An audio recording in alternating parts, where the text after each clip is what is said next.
guys, welcome to the Homestead. So there is a lot going on right now. You have got the longshoremen, all of the ports across the eastern United States and most of the Gulf that are about to close down because of a strike, which is really going to take a toll on a lot of our U.S. inventory when it comes to imports and exports.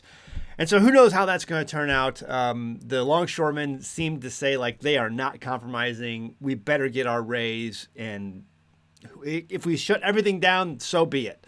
So that's going to be really interesting. And then you have all kinds of stuff with the election coming up. And I'm going to do, listen, I have to make some changes on this channel, just so you know, before we get into the topic today. I'm going to be talking about politics from here on out over at Rumble. I'm going to be putting videos up there and maybe every once in a while talking about stuff on my Patreon, even though there I'm concentrating on other things. But I think when it comes to politics, I'm going to make my prediction on this election coming up here very shortly, and I'll post that at Rumble. And I'll still post it on the website at AmericanHomestead.com because as of right now, at least, I control that domain, at least for now. But from now on, I just can't talk about the stuff on YouTube. I want to keep the channel up. I want to be able to continue to provide a resource when it comes to homesteading topics to people who subscribe to my channel here. And when it comes to politics, which definitely affect homesteaders, I'll post that at Rumble. Okay, that out of the way. Like I said, lots of interesting things going on right now in the world today. In Britain, now, the reason I'm talking about Britain is because we're seeing this here. We're seeing the rumblings here coming up in our American future. Things that are taking place in Britain right now. As of today, you have one more day if you live in the United Kingdom to register your chickens usually in the main part of Britain, United Kingdom. I don't know how the terminology works over there. The United Kingdom is like this kingdom and this island and all their colonies that they once had. But you have one more day to register your chickens. Otherwise, you're a criminal. And we have seen what they have done to 11-year-olds who post errant things on Facebook. They go to prison. 11-year-olds. If you're an elderly person and you post something that the Crown deems offensive on Facebook, you go to prison. Well, now they're saying you have to register your chickens or you go to prison. So we'll get to the article in a second. But the reason why this is important to U.S. homesteaders is because there have been rumblings for the last year or two, just like there was in Britain for the last year or two, that this was coming about. They're going to make you register your birds. They are talking about, in America, the USDA, about registering your gardens. Registration leads to confiscation. They want to know who has food, who's growing food, and this comes all the way from mandates from the United Nations. We're going to talk about that. Again, I can't talk about it here in a video. We're going to talk about, I don't even want to mention the name of the book because I've seen it so heavily censored here on YouTube. But understand that the elites who are trying to pull strings, think United Nations, World Economic Forum, all that stuff, they want to know who's producing food. Even in the smallest minute amounts.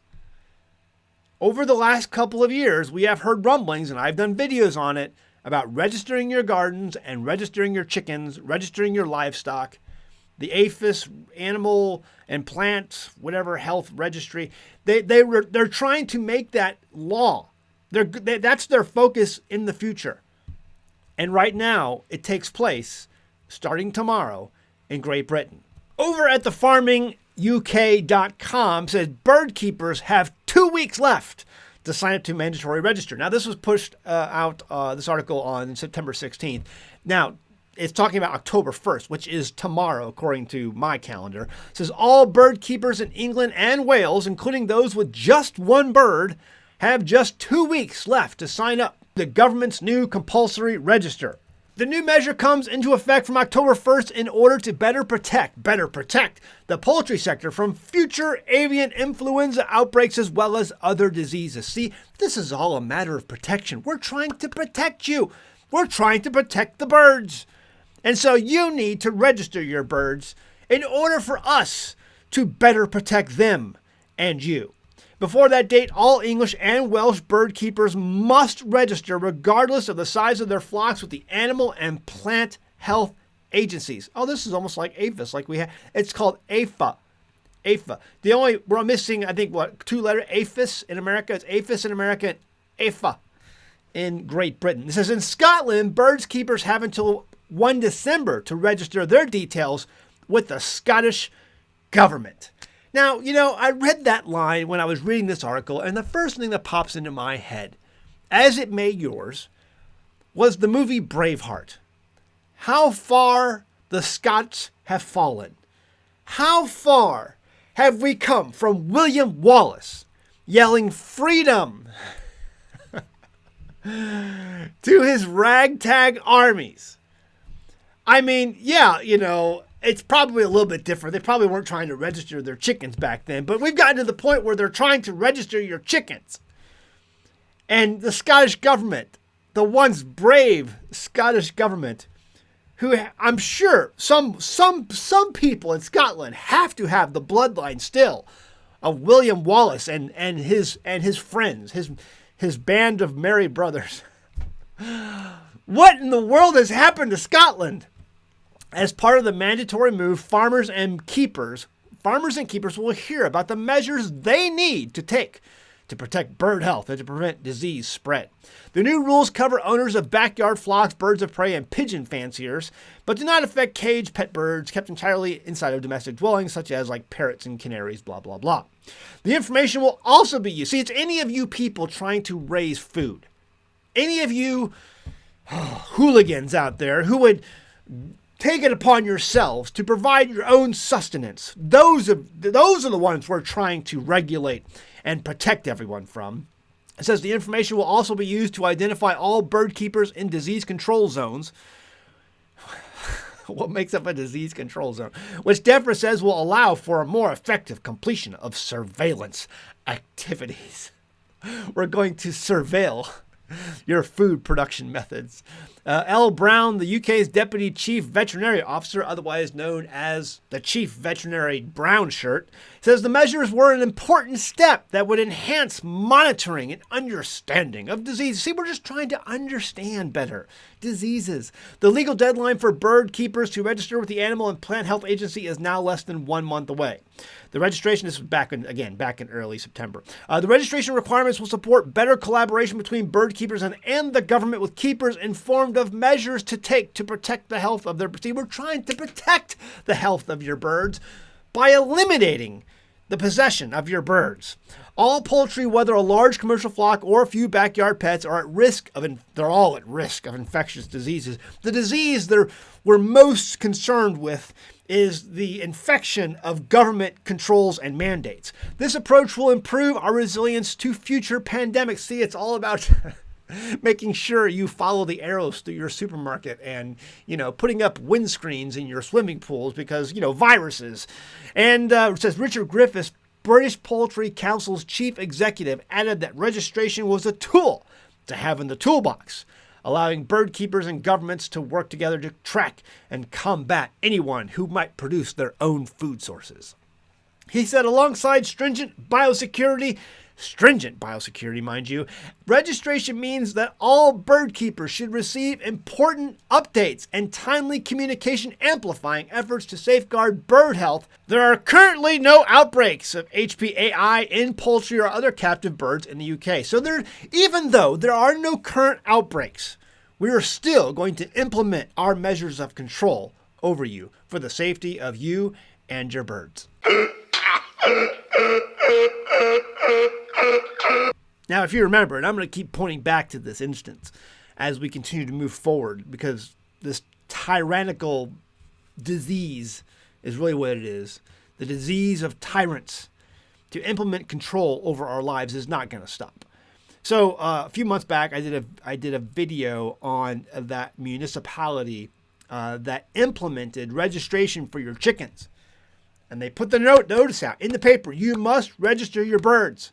And so people, dutifully trying to obey the law, trying to be good citizens, went ahead and registered their birds and filled out the information, sent it in, only to be contacted by a knock on the door of a government employee who says, okay, where's your birds? Yeah, you're going to have to shut those down. You're going to have to turn those over. You're going to have to get rid of those birds. Well, wait a minute. We registered. We filled out the paperwork. We filed for a permit. Oh, yeah. Yeah, there was never a plan to give you permits at all anyway. This was just a way to find out where the birds were so that we could take them away from you. I did that video. Do you not remember? Hey, are you just new to my channel? Registration leads to confiscation. Not just now. It's always been that way. And so don't act surprised when you get that knock on the door because you chose to comply instead of raising a fuss and saying, no, I will not comply with a dumb, stupid rule. I mean, if it's not like I walked out the door one day and saw like all of the wild birds just laying on the ground dead. Oh, there must be some sort of pandemic. No, they're telling us there's a pandemic. They're telling us that there's a danger for disease. Oh, and by the way, we need to register any ability for you to grow food for yourself. Because if you read a history book, it has long been noted that the way you control people is to control their food supply. Make no mistake, gentlemen, ladies and gentlemen, that's where we're headed.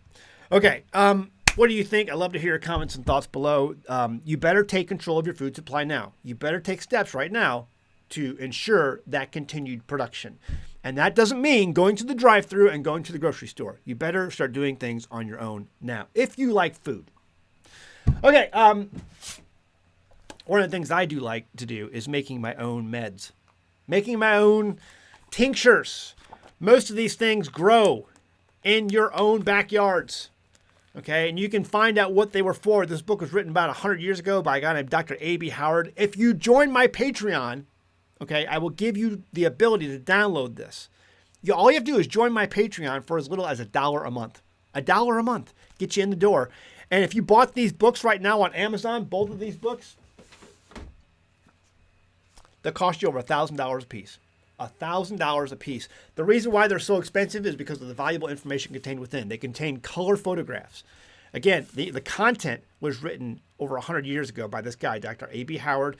It was last in print, I think, in the early 2000s, late 1990s. And you're going to get the download for the last edition of this book that they put out before that company went out of business. It's out of copyright, out of print, okay? But very valuable information. I highly encourage you to have this. Not only are they trying to control the food, they're going to control your ability to provide medical attention for yourself and to obtain medical products. You better learn how to make this stuff on your own. $1 a month. If I could give this to you free, I would. But I have to put at least $1. It's $1. It's the lowest level amount that Patreon allows me to do so I can register people and get that as a download link for you. So take advantage. Also, perfectpickler.com, one of the other biggest benefits of your own health and being able to maintain that on your own is growing probiotics. Sometimes the best antibiotic is a probiotic. And that's how you do this at home, perfectpickler.com. Go check that out, perfectpickler.com. And speaking of antibiotics, this is one of the antibiotics that I have made recently. This was the walnut hull tincture. Excuse me, very powerful antibiotic. I'm getting ready to go out and make another very powerful antibiotic by harvesting all my nasturtium leaves and flowers that I have out there. And I'll try to do a video for the patrons on that coming up very shortly because I want to get that harvested soon. So, and I'm going to combine the two to make a very good antibiotic. That combined with probiotics should take care of you. All right, guys, leave a comment below. I'd love to hear your thoughts. Man, what a crazy world we're living in. Check out our merchandise over at teespring.com. You can find our Stupid Should Hurt shirt. If we had more hurt in this world, we'd have an awful, awful lot less stupid. And there's a whole lot of stupid. Plenty for everyone. Plenty to go around. See you next time in the Homestead. Bye. Have you ever gone to a health food store and seen all those small bottles of probiotics in your cooler section? Man, can they be pricey. Are you really getting all you need to improve your gut health from those expensive bottles? How viable are they? Most of those products claim to give you between 8 and 15 strains of gut-healthy healing bacteria. Think of each strain of bacteria as a different factory in your gut. Each factory is responsible for breaking down that food in its own way. The more factories you have, the more the food is broken down and the easier the food is absorbed and digested by the body.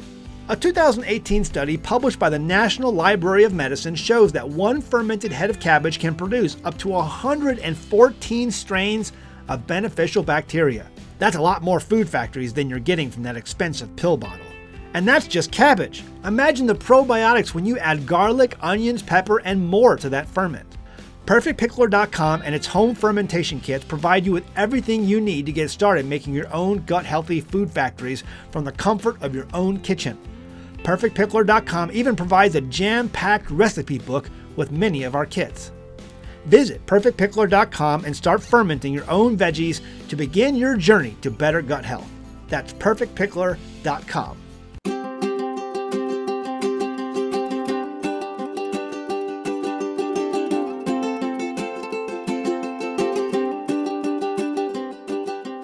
Hey guys, did you know you can become a patron of an American Homestead? They get access to private videos, and we send them gifts from the homestead that we make here on the homestead. And we also enter our patrons into special giveaways that are only available to them. And before you go, please check out these other great videos. Go ahead, click. Oh wait.